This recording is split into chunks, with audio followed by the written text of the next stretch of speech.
Africa Investment Forum, hosted from the 4th to the 6th of December, is an annual multi-stakeholder, multidisciplinary platform that advances projects to bankable stages, raises capital, and accelerates deals to financial closure. Under the theme Leveraging Innovative Partnerships for Scale, the 2024 edition of the three-day event took place in Rabat, Morocco.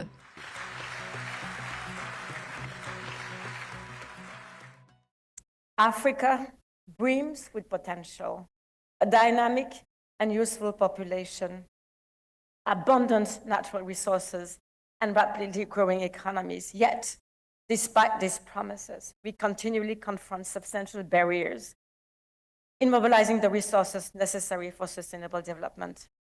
The crisis that we're facing today is multifaceted and top of our general challenges. Such factors as climate change, deepening social inequalities, and the lingering effect of the pandemic, geopolitical tensions have intensified the need for innovative solutions. At the African Development Bank, we know that innovation is more than just a tool. It is a necessity. Our ability to mobilize resources effectively relies heavily on our partnerships with various stakeholders.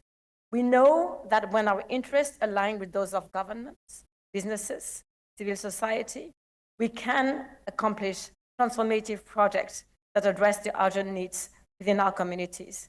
The synergy created through these partnerships amplifies our collective impact.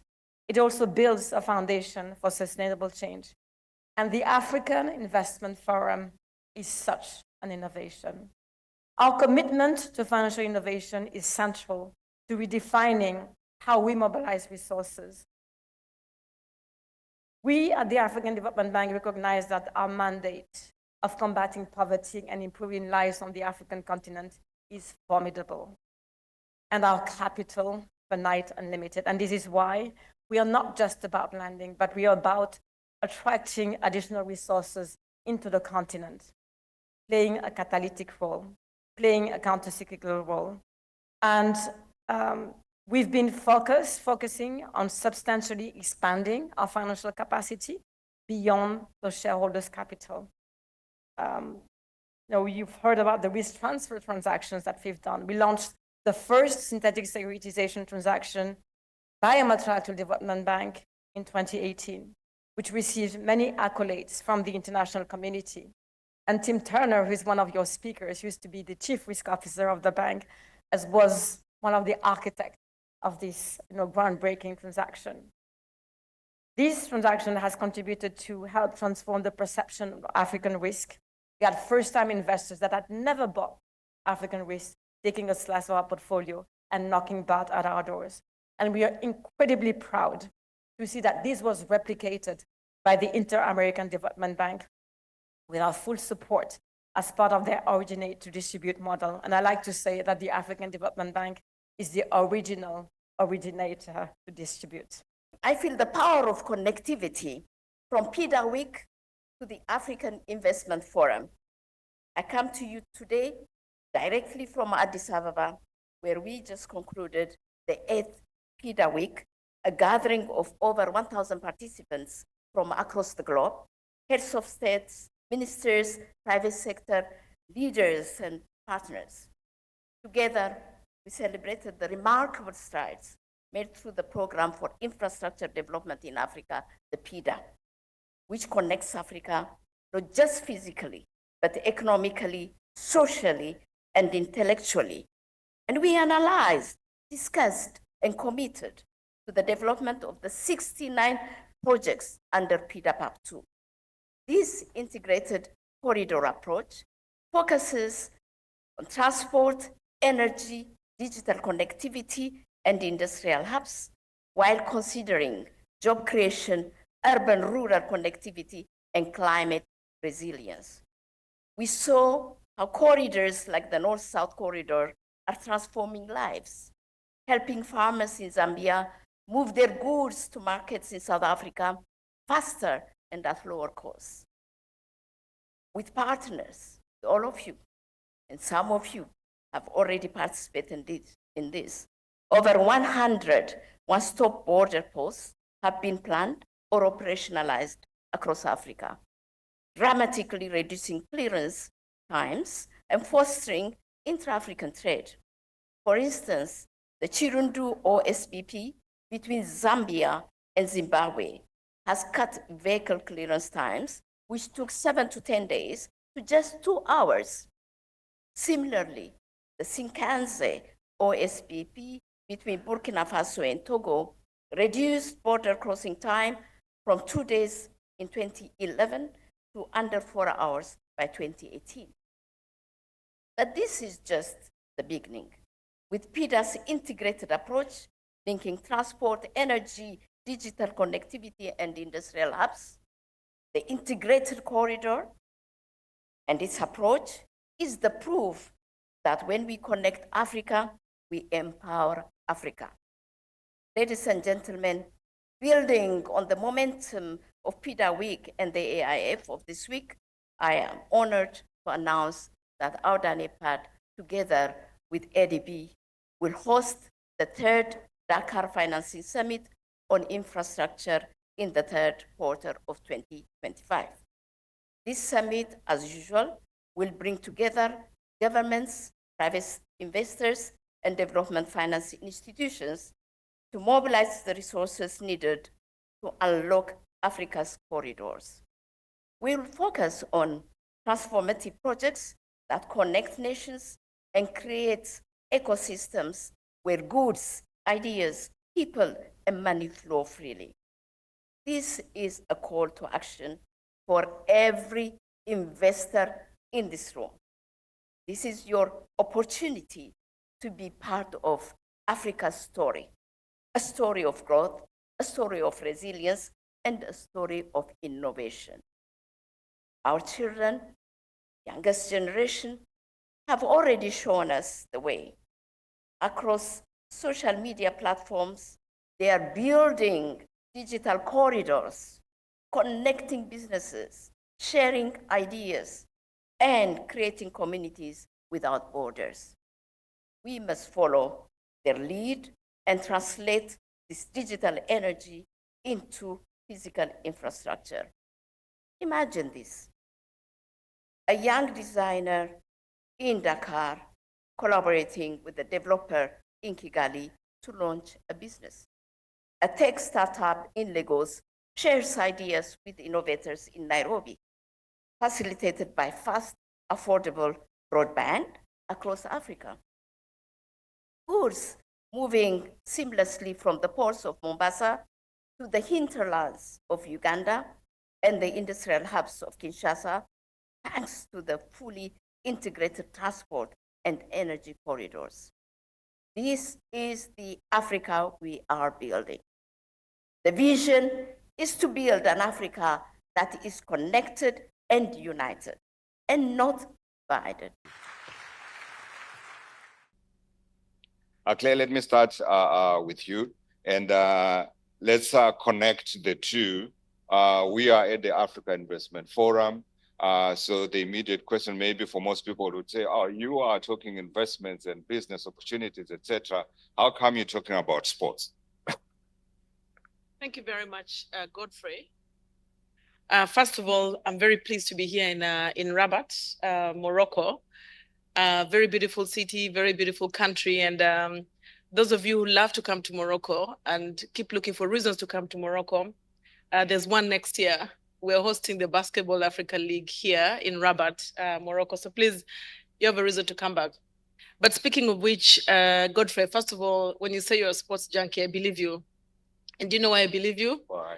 Because when we're arriving at the airport in Casablanca, I saw you wearing a jersey. I saw you wearing, except it was a football jersey, not a basketball jersey. But I did see you advertising Visit Rwanda in your Arsenal jersey. So I do believe you when you say that you are a fan. You can also get a Basketball Africa League fan. It also has Visit Rwanda. So I'm looking for it. I'm looking for it. Okay, but sports is a big business opportunity. Globally, we know that the sports industry is about $500 billion. So it's billions and billions of dollars that sports contributes to economies all over the world. But the truth is, on the African continent, we only claim a very small percentage of that economics that comes from sports. And so it's time for us to continuously look at sports as an investment opportunity, as an economic priority, because it really is.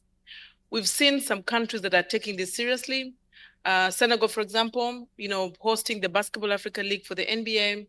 We have South Africa, we have Egypt, we have Rwanda. Rwanda recently, I think last year, announced that from events, including sports events, it was earning about 15% of its tourism revenue coming from sports and events. And it was about $100 million that they announced.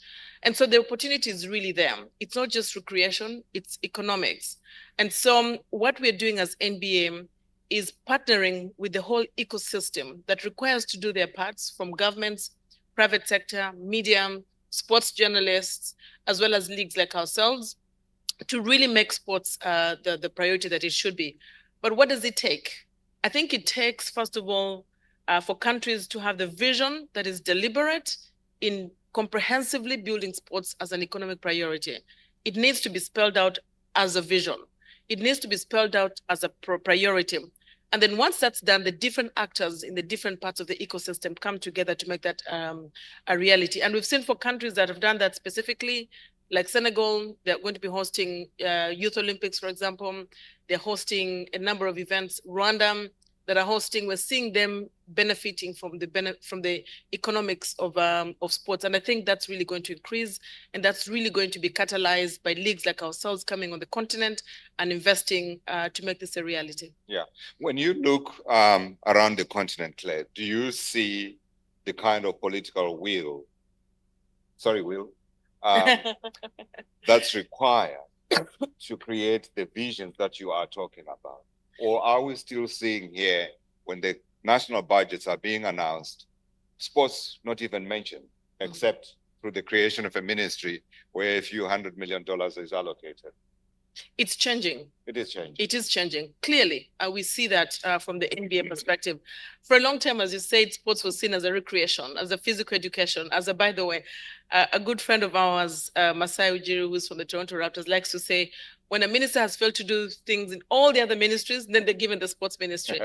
But now we're giving the best, we need the best-minded people and the most visionaries to actually run the sports industries, because they really have an opportunity there. Recently, Rwanda, for example, I come from Rwanda, and I've seen that President Kagame has been very deliberate. He's built an arena of 10,000 people, investing in building the talent of basketball. We've seen President Ruto, for example, very much investing and seeing sports as an economic priority. Only 2 weeks ago, we were in Angola. We met President Lorenzo of Angola, and he clearly said, he wants to work with NBA to bring sports to the level that it should be. Yeah. So we're seeing heads of state buying into the vision. But what is important is to show that it's working. Right. And what we're doing is really showing, examples of where it's working, where the economics and the social transformation is happening through sports. Talent is transforming. Yeah. The more evidence we can showcase, the more examples we can showcase, the more buy-in we'll get from the leaders. Absolutely. Will, you obviously have had your experience in terms of building up sports. And I wanted, let's get your take in terms of just developing sports as a business before we tackle the issue of how sports has been treated. Because the question I was going to ask you is, do you feel like when you come into a room, you are treated like a celebrated economist, or do they simply see you as that guy who was very good at what he did? Thank you very much, Godfrey. I was not an NBA athlete at all. I did work for the NBA. I was leading the business development part of the NBA for almost 10 years, but I didn't play in the NBA. I played basketball at highest level, but not in the NBA. Look, first of all, I'm very glad to be here. This is great. Morocco is very special to me in my heart. Very, very honored to be here, and very happy that sports is taking a growing position within the investment world, and for a good reason. Here is why. I believe, and I always say that, there's never been a better time to invest in sports in Africa. Never been a better time to invest in sports in Africa. Why? Because over the past 20 years, sports industry has shown annual growth rates of 5% over the past 20 years. It's roughly 3 to 4% of the world GDP, and is growing. In Africa, 0.5%, that's the value of sports contribution into Africa GDP. But we look and we witness a major shift in the game. The shift is more and more investment pouring into our industry across the entire value chain. Let me give you some example. $258 million, that's what has been spent for the Stade of Senegal, the football stadium in Senegal. 104 million have been spent for the Kigali Arena. President Tshisekedi of DRC, Congo, has committed to also build the Kinshasa Arena. That's just infrastructure. In terms of talent development, we have major investment from our brothers from Egypt, the Mansour family, putting $100 million in the Right to Dream Academy. That's another example. Let's talk about merchandising. French company Decathlon posting double-digit figures in terms of growth across the continent. They recently opened another store in Johannesburg, South Africa. So we see that more and more investors are understanding the game and understanding that sports is a unit asset class. What do we mean by unit asset class is while sports contribute to the economic growth, creating jobs and value, it's also very impactful from a global influence standpoint with great ambassadors. And it's very impactful from a social and societal standpoint as well. So sports is a huge catalyst when you think about sustainable growth. So when you are making the description that you are making, I'm getting the sense of you are talking about another world. Are you talking about Africa? I like that question. All the example I just gave you all in Africa, right? Right. I mentioned to you Senegal. Yeah. I mentioned to you Rwanda, Congo, South Africa. And I actually made a big mistake. I didn't mention Morocco. Over the past 20 years, Morocco has been consistently investing in youth development. We have the Centre National du Football, which is the football national center where they develop talents in Rabat, not far from here. Yeah. We have the AFCON coming up. We have the biggest stadium being built in Ben Sliman, not far again from here, 100,000 seats capacity for $500 million investment across the board. Not too long ago, I was in Tangier. The stadium is just amazing. And what I really like about this thing is, as I mentioned earlier, sports plays a role of catalyst, meaning that those major sporting events are not helping you to grow on the infrastructure side only, but you look at transportation, you look at accommodation, you look at businesses, you look at the entire economy. And we have to talk about tourism. Here in Morocco, tourism is 7% of the Morocco GDP, 7%. Sure. Last year, they broke a record. 14.5 million people visited Morocco, generating 104 billion dirhams. That's $10 million revenue. And the target is for them to keep on growing. And to do that, you need an innovative solution. Sports tourism is one of them. So Claire, clearly, okay, things are beginning to happen here. Okay, great. So this is a world now where we talk about sustainability. And the question I really want to ask is, how do we ensure that what we are hearing, the Maracana of Africa being built here, one big project, that doesn't become just one big project, nor another big project there, and then it all fizzles out. How do we make sure that what is happening is structured such that it is something that will be there in the future, i.e. it is sustainable across the continent, not in one country and not in one part of the continent? One clear way of achieving that is having a league like ourselves. So the NBA, Continental, the NBA has invested in the Basketball Africa League, which is a Pan-African league. Every year there's a competition. We've done 4 seasons so far. 2025 will be our 5th season. In the whole entire system, as you go into the BAL, there's what we call the road to BAL. So you have about 25 African countries that participate on average in the road to BAL. You narrow down to 12 countries that have their teams participating. We have countries that you'd never have even seen in sports competitions. Yeah. Some of the new countries you have this year, Cape Verde, for example, participating in the road to BAL. We've had traditional countries like Senegal, Nigeria, Egypt, South Africa, that is very well known for rugby and soccer and cricket, has been participating in the Basketball Africa League. Burundi participated last year.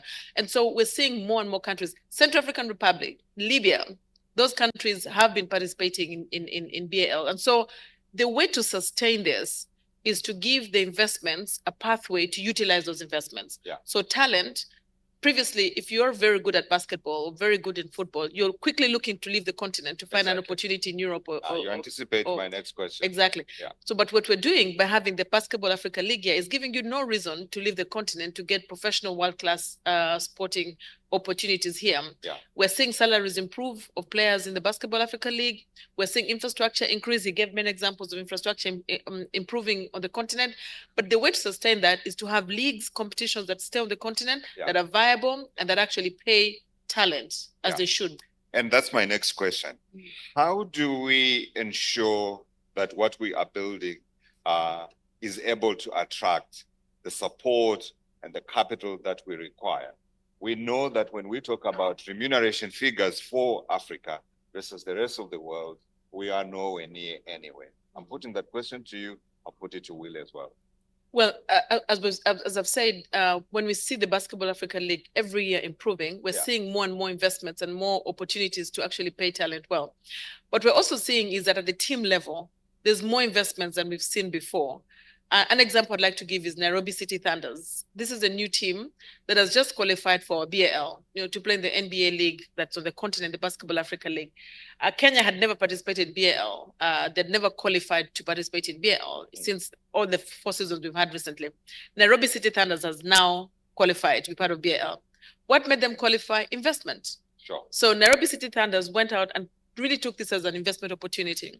They went, raised money. They have private investors that are putting money, and that ability to invest made them be able to acquire good players. They got some of the best players on the continent. They hired them. They invested in, accessing facilities in order to get their training on board. Yeah. And all of this, getting good coaches and getting good managers, all of that has resulted in them being very competitive, and they're qualifying for the BAL. So what it takes is the right investments in getting the players, training, building the capacity of the teams. Yeah. And when you show that there's a business opportunity, investors will invest, like we've seen in Nairobi City Thunders. Yeah. We saw that in the Cape Town Tigers, an example also. And we're getting more and more private investments going in the teams.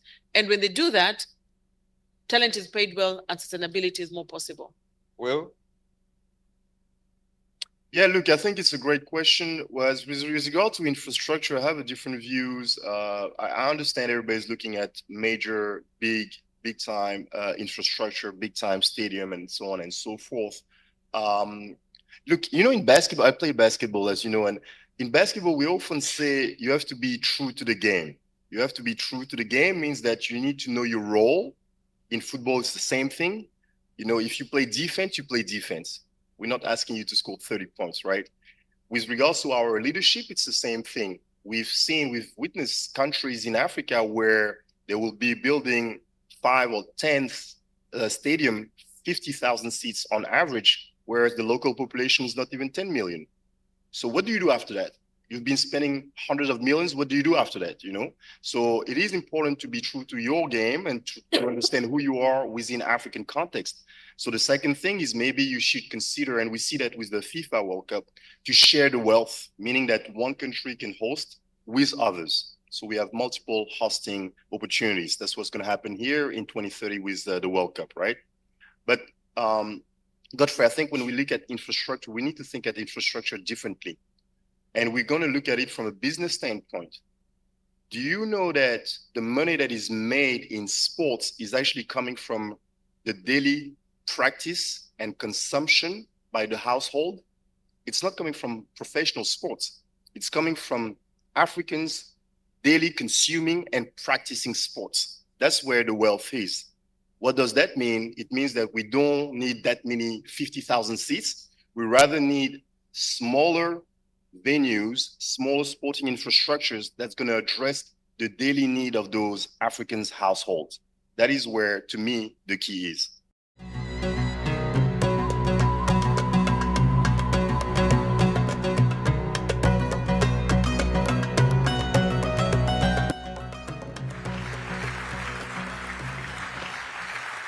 We know that achieving the goals that we have set under the Mission 300 initiative will require both grid connection and off-grid solutions. Africa 50, the company that I'm leading, is actively driving progress on both fronts. We are developing an ambitious program across the continent, which includes Africa's first transmission line public-private partnership project that we are doing in Kenya, the first of its kind in Africa. We are doing the first independent power transmission in Africa, where we are bringing the private sector into financing transmission. We see many countries now adopting the IPT, independent power transmission model. Yesterday, we had a boardroom with Mozambique where we presented to investors another set of independent power transmission projects, and the investors' interest was quite high. Here at the African Investment Forum also, we signed an agreement with the International Solar Alliance to operationalize and manage the Africa Solar Facility, investing up to $200 million of off-grid solutions. Again, there is money for grid, there should be money for off-grid. We believe that this is the kind of initiatives, it's still small, but it's the beginning that we need to see.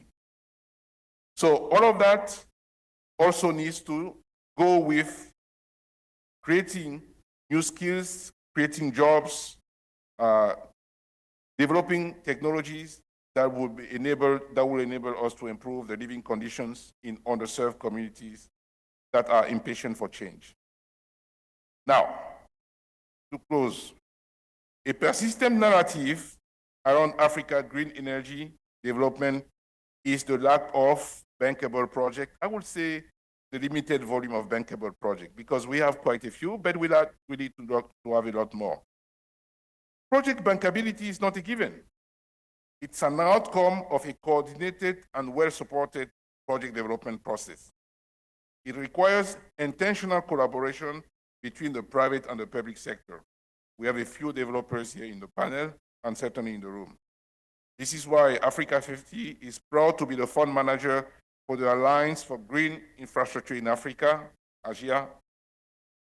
We're managing the Project Development Fund, which is a $400 million blended capital fund facility, sponsored by the African Development Bank, the African Union Commission, and Africa 50, with several investors and partners who are with us today, including, of course, the African Development Bank, of course, the sponsor and the leader, BOAD, BADEA, TDB, many other investors, including, we should say, G7 countries, which are supporting us for this initiative to create the biggest project development vehicles that we have seen in Africa so far, to build a pipeline of bankable projects that will generate up to $10 billion of green infrastructure investments in Africa. This is a bold initiative of the African Development Bank by my chairman, Chairman Adesina, President Adesina of the African Development Bank. Honestly, this is the kind of initiative that we need to move the needle. Right now, at Africa 50, we have about $100 million of project development funds that we can allocate to develop a pipeline of bankable projects. AGIA will increase this by 4 times. So this is the kind of things that we need to do to change the game. I'm going to start first with Sumaila. Joined the meeting with President Biden as well as President João Lourenço of Angola. You announced that you would be kicking off and actually bringing on stream the Lobito rail corridor, and that's going to take off in 2026. First of all, I'd like to say congratulations to you. What was your take on that event, and how critical, how important is it to the work that we're all doing here? Thank you very much for the opportunity to be here. I'd like to start by congratulating my Egbon, President Adesina, for convening this forum again. And I remember the first time we had this forum in 2018. You know, at that time, the idea was to showcase African opportunity and to create a framework for partnership and collaboration amongst African financiers, as well as financiers globally, to showcase the good that is possible from Africa, to showcase the solutions that we have and create a framework for us to work together.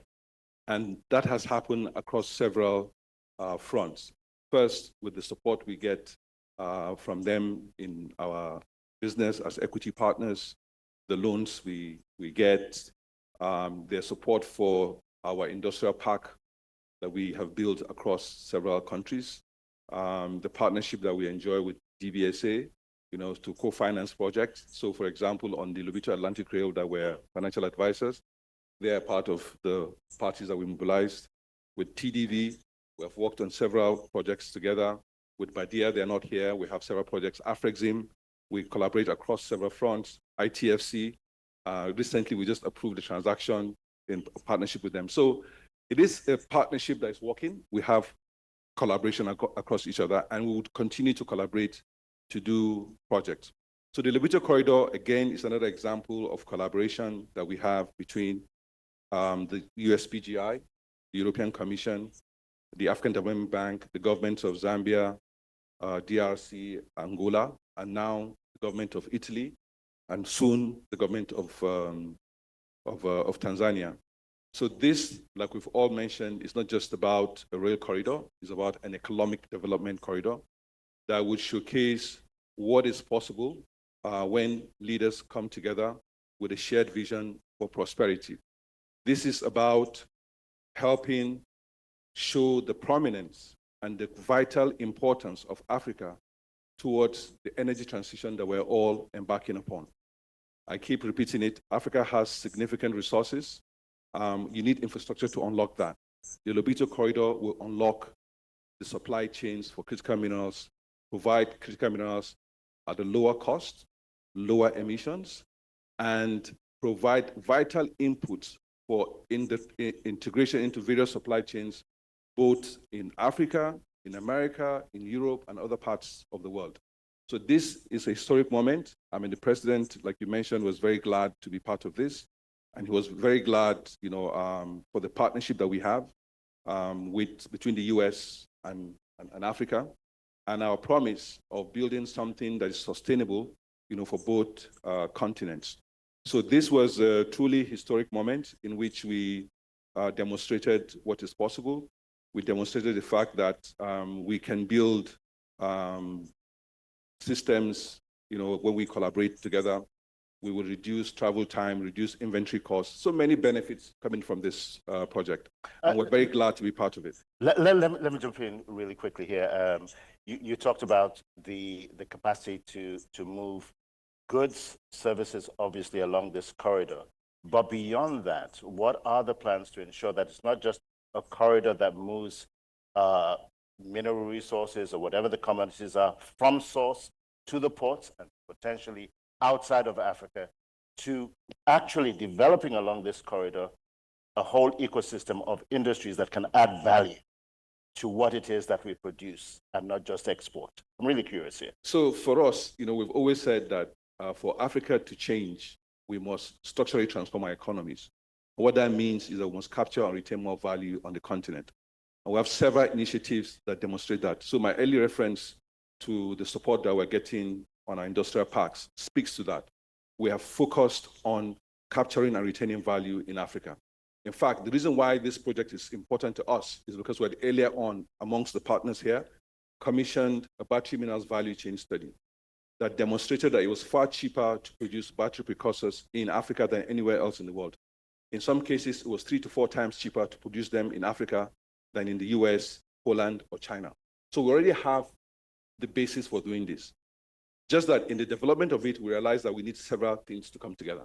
One of the things that we need to come together was infrastructure, and that's why we were keen to develop the rail.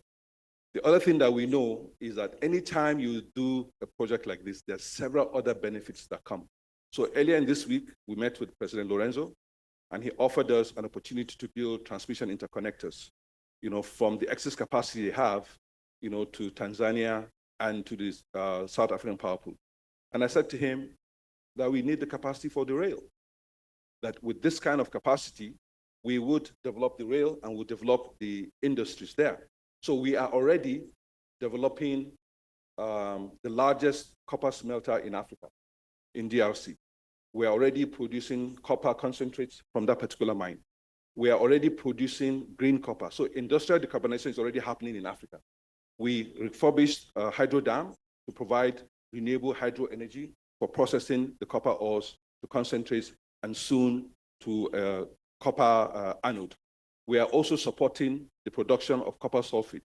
So we are focused on the processing of the minerals. We're not going to export raw materials. Awesome. I mean, some will happen, but the idea is that we'll reduce that over time. Our target is we would increase the amount of value created from maybe 10, 15% now to 60, 70% over time. Awesome. That's really Also for the agricultural value chain, because that's already taking place now. well. Dr. Adeshina is in the audience, so you better talk about agriculture here. We'll talk about that in a few more moments. You know, somebody once said, and I say this with reference to those who questioned originally the purpose, the whole raison d'etre for the Africa Investment Forum.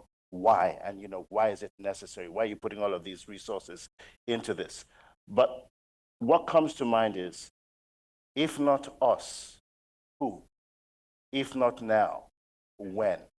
The Africa Investment Forum, represented by all of the partners here in the room, is an idea whose time indeed has come.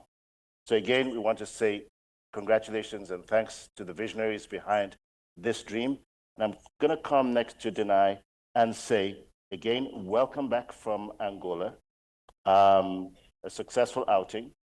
What does President Biden's visit to Angola say about America's current policy with regards to Africa's development and its active investment on the continent? And given the fact that we're going to transition into a new administration a few months from now, can the momentum be sustained? Great, that's a lot of questions. So let me take it one by one. We've only got so much time. I know, exactly. But first, let me start. The PGI, the Partnership for Global Infrastructure and Investment, our approach has been to invest across multiple sectors at a time. And the economic corridor that we chose first to announce is the Lobito Corridor here on the continent, which is really a demonstrative of our commitment to partnering with Africa. The vision for the Lobito Corridor was an African leadership vision, and we came in to support it and get behind and help accelerate it and bring in more partners from across the G7. The organization of bringing in additional partners and being private sector led in the way that we are unlocking commercial capital for investments across multiple sectors really helps ensure that regardless of the changes in administration, there's momentum that will continue in sustainable ways. Broadly speaking, we have bipartisan support for this initiative, and we brought in lots of partners to ensure that it continues and the rails and the trains run on time to break ground in 2026. Thank you very much. And it's been said that globally, there's about a $40 trillion deficit in infrastructure funding, and as much as 70 billion to 100 billion in Africa on an annual basis alone. What more do you think we can do in terms of the public and private sector engagement to accelerate development and investments on the continent? I'm sure you heard a lot of new ideas in Angola. You guys brainstormed a lot. What other new ideas are coming on the horizon that you see? I think what's interesting actually, particularly about PGI, is we are a White House-led initiative, but our implementing team is at the State Department, which really recognizes that in order to move large infrastructure projects, you need the political will as well as the financing. We've held a number of investor forums, including our first one outside the US in Lusaka in February, and it really is bringing together the political leadership as well as the financing community to help de-risk large-scale investment. Ultimately, you need collaboration, you need communication, you need strong processes, but you need to bring in a number of different partners in order to be able to move projects quickly to ultimately impact people, right? The rail is only there because you can move goods, but you can also connect people. You create jobs. You really help accelerate the economic growth trajectories of a region. And it is really only through bringing in these diverse sets of partners and often unexpected ones that really will make the difference going forward. Thank you very much. Well, I was going to, well, go ahead. So I was going to just talk about the financing for this. So this is a public-private partnership that is going to be open access. So the initial studies indicate that we need 3 million tons to make this, actually 2 million tons to make this viable. And we already have secured about 500,000 tons. And that is just for outbound traffic. We know that there's significant inbound traffic. So this is a viable project. And the fact that we've signed the concession agreement means that this will get done. And we have sufficient capacity within this room to get it done. When we pull together as Africans, we will deliver this project. We're keen to have partnerships, but we will deliver this project. And in delivering this project, we would also create the framework and partnerships to deliver other projects. President Biden mentioned the need for mobilizing more capital into Africa. And truly, that's what's required. But in mobilizing capital to Africa, we Africans must take ownership of that process. We must first take the initial steps to do the risk and fund the projects, and then we can scale with partners. So we have agreed amongst ourselves that we will fund this project. We're not looking at just our balance sheet, but how we can mobilize others to work with us. At the African Finance Corporation, at the African Development Bank, DBSA, and all the partners in this room that have indicated interest in doing this project, we would not just invest our funds, we would create a framework to mobilize the pension funds in Africa and the institutional capital in Africa to invest alongside us. So with projects like this, we would bridge the funding gap for infrastructure by making this work, and we will make this work. Ladies and gentlemen, as host of this event, Morocco is proud of its role as a catalyst in the continental dynamic that the African Development Bank with the founding partners have kicked off thanks to the IAF. Under the high guidance of His Majesty King Mohammed VI, may God assist him, the Kingdom has committed to strengthening intra-African partnership and promoting mutually beneficial cooperation with our partners. The royal commitment to the continent was accompanied by the establishment of a legal framework more conducive to the development of trade and investment flows with African partners, in particular, through the conclusion of several investment promotion and protection treaties, TAC conventions, and free trade agreements. But more importantly, the Kingdom of Morocco is the second African investor in Africa.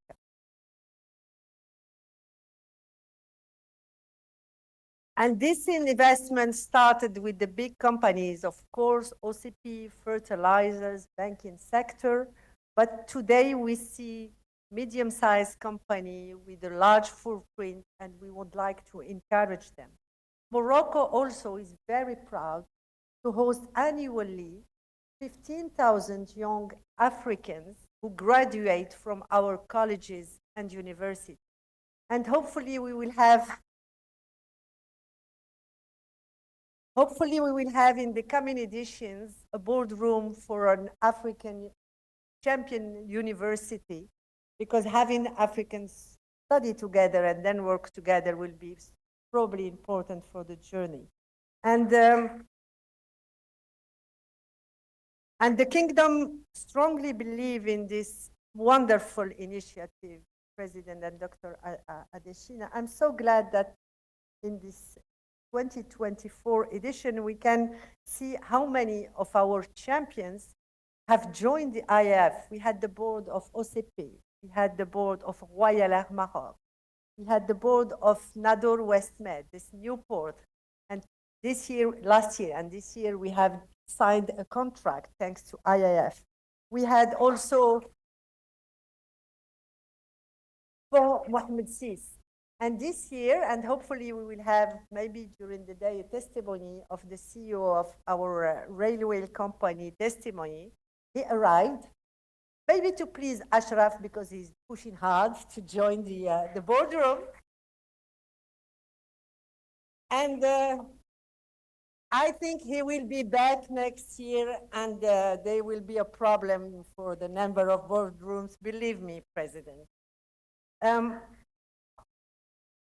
Before I close, I just allowed myself kind of digression, I would like here to highlight the crucial role of the African diaspora in the development of our continent. The African diaspora represents a reservoir of talent, of knowledge, skills, and resources that are precious to the socio-economic development in Africa. So I'm deeply convinced that even the IIF can have this role, not only facilitating the partnership between African entrepreneurs, but also those in this diaspora, so we can further foster sustainable and inclusive development for the entire continent. So to our brothers and sisters living outside the continent, I just want to tell them Africa's future is happening now. It is happening with a lot of, I would say, enthusiasm. So I really commend them and ask them to come back and join this beautiful journey. We have good projects. Thanks to Dr. Adesina and the bank, we have the energy, have the enthusiasm, and we have the money to finance their projects. I'm here to introduce to you the All Africa Business Leaders Awards, which were launched in 2012 by the ABN Group to honor national, industry, and business leaders who have, despite many challenges, become role models for future leaders and made a difference not only to their organizations, but also to their countries, to the continent, and above all, to the communities that they serve. Now, over the past 12 years, the ABLAs have rewarded over 100 business leaders in various categories. This year, the ABN Group, in partnership with CNBC Africa, for which I'm the editor, is proud to introduce the prestigious new award, the African of the Decade. This honor recognizes an individual who has demonstrated significant impact on the African continent through innovative solutions, projects, or initiatives that address the pressing social, economic, and environmental challenges that we face on the continent. Consistently shown leadership, vision, and dedication in driving positive change and sustainable development in Africa. Someone who has created a lasting and measurable impact on the lives of individuals, communities, and the continent as a whole. This award, ladies and gentlemen, honors a leader who has met several key criteria, but is not limited to a demonstrated commitment to ethical and responsible leadership, integrity, and transparency in all endeavors, inspires and empowers others to become change makers, and contributes to the development and advancement of Africa.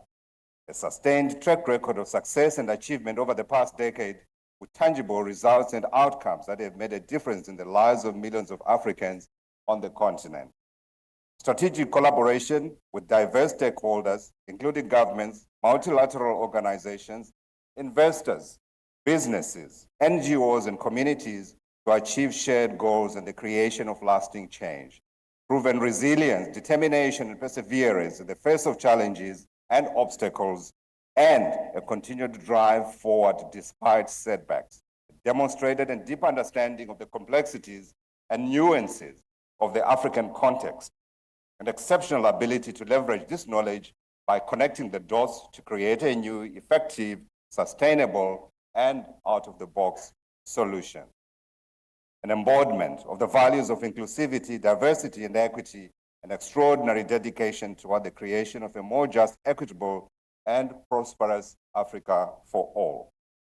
This year, it is with great pride and honor that we present the African of the Decade Award to Dr. Aganumwi Adesina for his exceptional leadership and commitment to Africa's progress, which has made an undeniable and lasting impact. Almost 10 years ago, in fact, more than 10 years ago, Dr. Aganumwi Adesina's impactful tenure as Nigeria's Minister of Agriculture revolutionized the country's agro-industrial value chains and transformed the lives of millions of smallholder farmers. Furthermore, as the visionary leader of the African Development Bank, has elevated the continent's potential on the global stage through the bank's high-five strategic initiatives. Let me remind you of them. Light Up and Power Africa, Feed Africa, Industrialize Africa, Integrate Africa, and improve the lives of the people of Africa. And this ambitious collaboration with the global community on several transformational initiatives, including with the World Bank, provide electricity to more than 300 million Africans. Leadership has been at the forefront of improving lives across Africa over the past decade. It is now my privilege to invite Dr. Rakesh Wahi, Chairman of the ABN Group, Mr. Sid Wahi, Executive Director, and Mrs. Roberta Naika, Managing Director, to present the African of the Decade Award.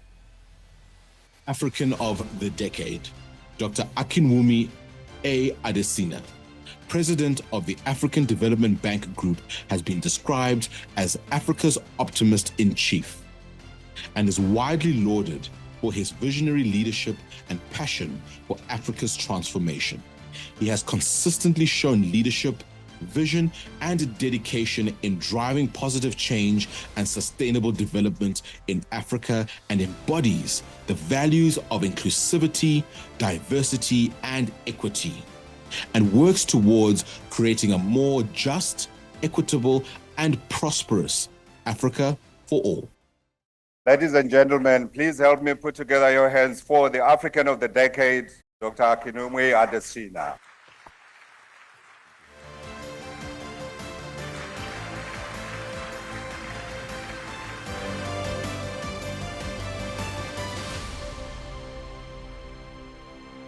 With that, Dr. Akinwumi Adesina, President and Chairman of the Board of Directors of the African Development Bank, shares his closing statements at the official closing plenary session of the African Investment Forum. The waves of the Africa Investment Forum are cascading investment ripple from Africa, all parts of the world. You see that at this year's forum, with investors and participants from 83 countries from around the world. The theme of the Africa Investment Forum, AIF, that brought us all together, leveraging innovative partnerships for scale, speaks to why you all came. You came because you believe in Africa. You came because Africa offers a compelling investment opportunity. You came because you know that Africa delivers. You came to forge strategic investment partnerships between project developers and investors, partnerships between governments and the private sector, partnerships between financial institutions, partnerships for value creation, partnerships for shared prosperity.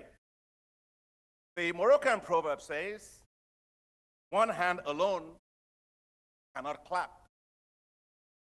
We need each other to succeed. Project developers, investors, governments, and financial institutions. We must all clap together. Across 41 investment boardrooms, investors and project developers and government leaders gathered in financial institutions to review, to discuss, and to engage on 37 investment projects. I must say, the level of rigor this year for projects has increased. In terms of project readiness, with greater focus on investment-ready projects, an enhancement from the previous editions of the forum. The projects varied from transport, power, energy, agribusiness, industry, mining, pharmaceuticals, private equity, tourism, urban infrastructure, water management, and water and sanitation. Dear colleagues, friends, ladies and gentlemen, because of you, and only because of you, really, I am delighted to announce that thanks to you and our collective efforts, we have attracted a total of $29.2 billion of investment interest across projects. That's right. Absolutely wonderful. And several additional investors expressed their willingness to continue their engagement and work further on transactions alongside with all the AIF partners. I'd like to say that some investors were seeing some of these projects for the very first time. And really, to garner such a level of investment interest and willingness to pursue work on the projects is truly outstanding. The AIF Market Days is a continuum, and we, the AIF founding partners, pledge to work closely with all investors to support the AIF projects throughout and to bring them to financial close. Before I close, let me thank Mr. Rakesh Wahi. Let me thank you and all of the Africa Business News Group for the incredible surprise honor that you gave me today to be named African of the Decade. Thank you very, very much. When you get awards are recognition. But those recognitions are not just for you. They're recognitions of an army of believers who join you to do what you're doing. Because the award allows you not only to, it allows you to be inspired, to be motivated, to be more dedicated, to be more relentless, the vision that one has. And I will say this, we will not stop believing in Africa. We will not stop making sure that we make Africa to be like a lighthouse. And the rest of the world will say, that is the place to be. That is what this honor will continue to help me to do. But I'm not alone. We're actually all here together. It's for all of us. So thank you very, very much. And that concludes the 5th edition of the Africa Investment Forum.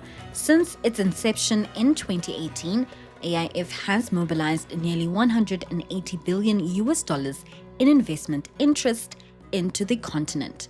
Its vision is to channel capital towards critical sectors to achieve the Sustainable Development Goals, the African Development Bank's High Fives, and the African Union's Agenda 2063.